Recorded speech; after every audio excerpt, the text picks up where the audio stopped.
Thank you, Dr. Mukesh.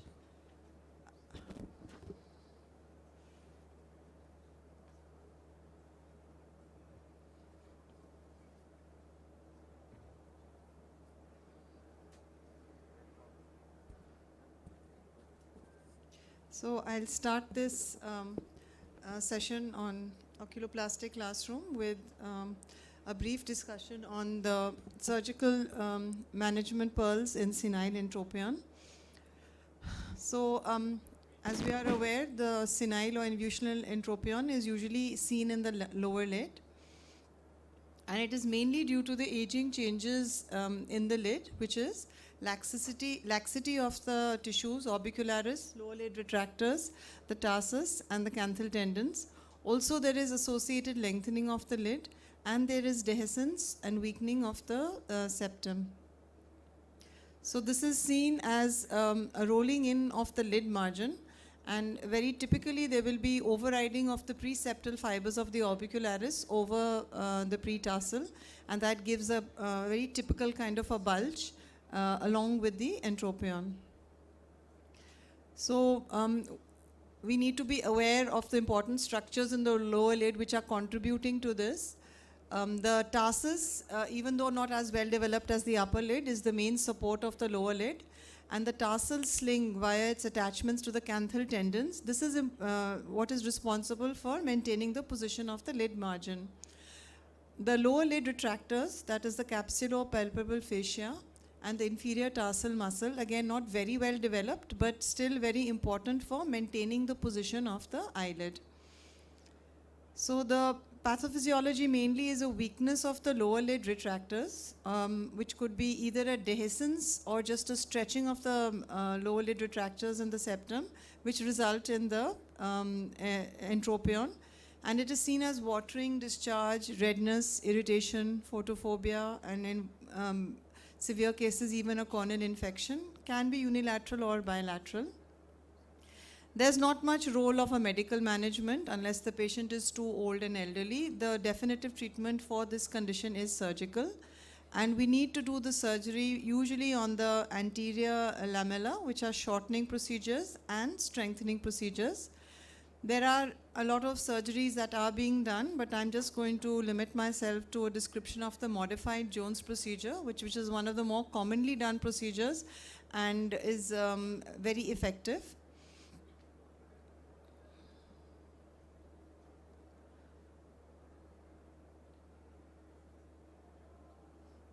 So again, just to revise the anatomy, we are most interested in the lower lid retractors and their position and how to reposition them to restore the anatomy.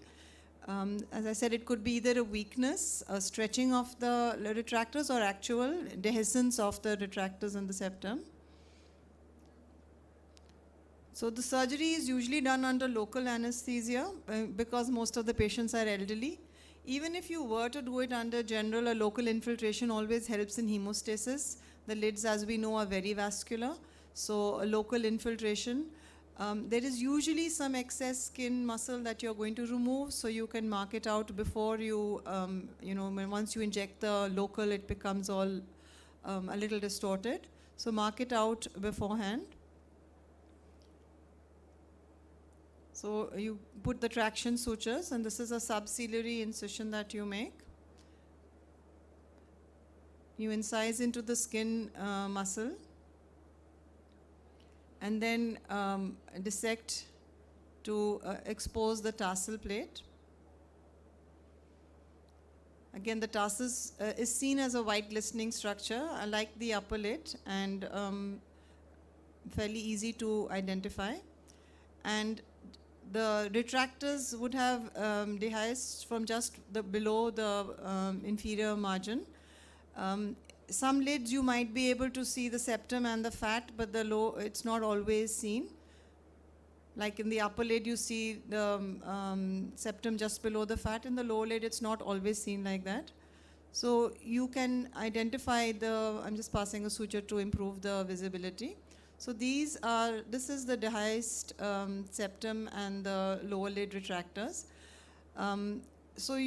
a lot of people want to know, how do you know this is the retractor? And we'll come to that. So again, just a visualization that you made your incision. You have to expose the tarsal plate. And the aim of your surgery is to reattach the dehisced tissues to the tarsal plate. So how do we identify is that when we hold the tissue and ask the patient to look up and it's under local, you should feel a tug. That's how you know you're holding the lower lid retractors. So this is the tissue, the sutures that you would have to pass. So the sutures are going, we pass 3 double arm sutures. It's through the tarsal plate. Then you pick up the lower lid retractors. If it's stretched, you can actually plicate it or just reattach it. And this is a double arm suture, so you then bring it back and tighten it on the tarsal plate. So similarly, you will pass 3 double arm sutures to get it all along the length of the tarsal plate.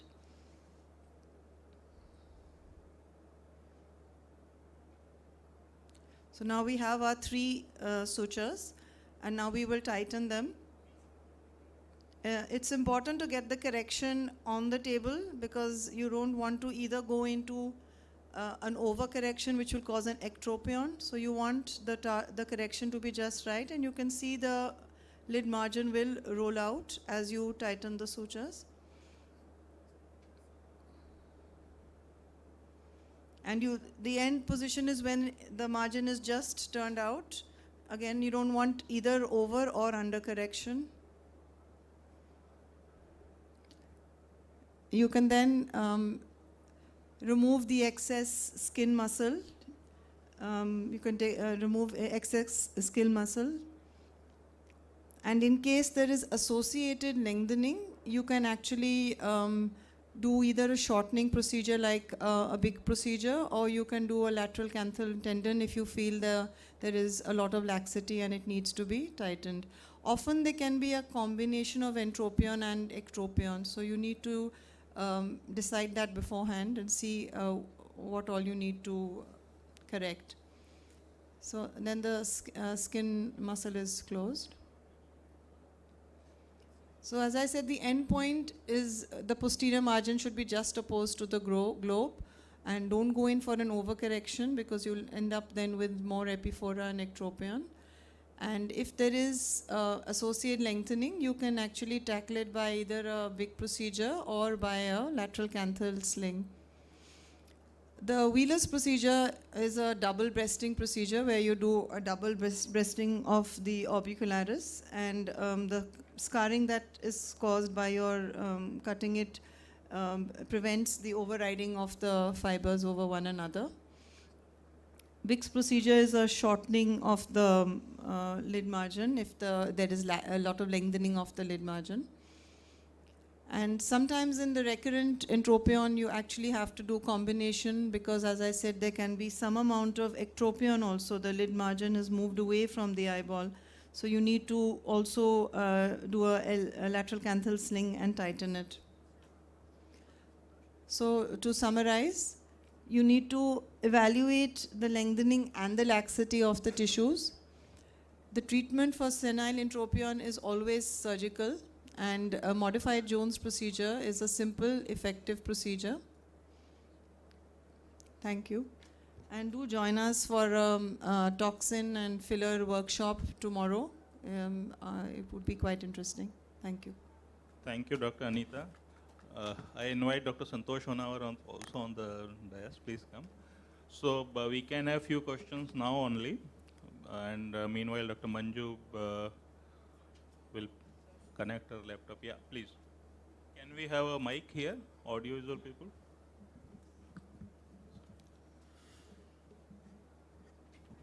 Ma'am, I had one question that I am doing senile ectropion in upper eyelid. So what happened? Upper eyelid. तो upper eyelid में हम लोग करते हैं. तो sometimes what happens कि during loosening of tarsal plate, what happens? Sometimes we cut the tarsal plate. So मतलब पूरा जो lower lid तो मैम, तो how to मतलब मैम उस complications को हम कैसे बचा सकते हैं? You're talking about upper lid? Yeah, ma'am, upper lid, upper lid. You have cut off the tarsal plate? Ma'am, while we are the tarsal plate is exposed, just we are loosening the tarsal plate. Sometimes क्या होता है कि वो deep incision लगा Okay. और tarsal plate थोड़ी सी नीचे तक कट गई. तो Okay. वो मैम कॉम्प्लिकेशन जैसे अगर हो जाए किसी पेशेंट में तो Okay. हमें क्या करना चाहिए? Well, firstly, you shouldn't do that because the tarsal plate is very important in the upper lid. अगर इतना भी आप नहीं निकालोगे कि आपका tarsal plate बिल्कुल ही पूरा गायब नहीं हो गया, मैम, जैसे पर्टिकुलर एक रीजन पे मानिए मैम सेंटर पे या पेरीफेरी पे या मीडियल साइड में एक पर्टिकुलर लेंथ पे ज़्यादा हल्का सा टार्सल प्लेट ज़्यादा कट गया. So you don't have to do, I mean, you attach the muscle over it, the muscle, you are going to reattach the muscle, yeah? So you can reattach the muscle उससे ma'am over कोई it. मतलब problem जिससे नहीं Unless problem. you go through and then you might form a notch. If you have not gone through and taken out a whole chunk, तब तो notch बन जाएगा. Other than that, if it's so small, because it's quite thick, so partial thickness अगर आपने थोड़ा piece निकाला, I don't think it should cause any problem. Yeah. I think one basic thing which we all must take in account that you must always place a lid spatula whenever you are making incision on upper eyelid as well as on lower eyelid, because sometimes this may happen. Your incision may go quite deep and you may even injure the eyeball. This has happened in at some of the places. So always apply lid spatula, and as Dr. Anita has said, if little bit amount of tarsus plate has gone, do not try to suture it, because if you try to suture it, you will be producing some notch. So just leave it like that, it will not harm anything. And I have a question for Dr. Anita. Dr. Anita, you have very nicely described Jones procedure. So, like, what is your choice procedure in lower lid entropion? Do you always do this Jones procedure, that is plication of lower lid retractor, or sometime you do LTS also, lateral tarsus strip also? So wherever, as I said, you can get a combination of entropion and ectropion because the pathophysiology is the same. There is laxity of the tissues. If I find that the lower lid is sagging, and then I will also combine it with an LTS. But what also works very well is if you just remove a triangle or a pentagon laterally, and that also tightens the lid very nicely. So that also, if there is a lot of extra distraction, especially when you pull the eyelid, if it's really moving far away, then if you do a big a triangle or a pentagon laterally, you will tighten the whole length of the lid. So you will get a very good cosmetic look. It will completely oppose. Yeah, so the point well highlighted is that if there is excessive laxity of lower lid, then you need to take care of that laxity either by doing a lateral tarsus strip or by removing a triangle, full thickness triangle of lid. Thank you. So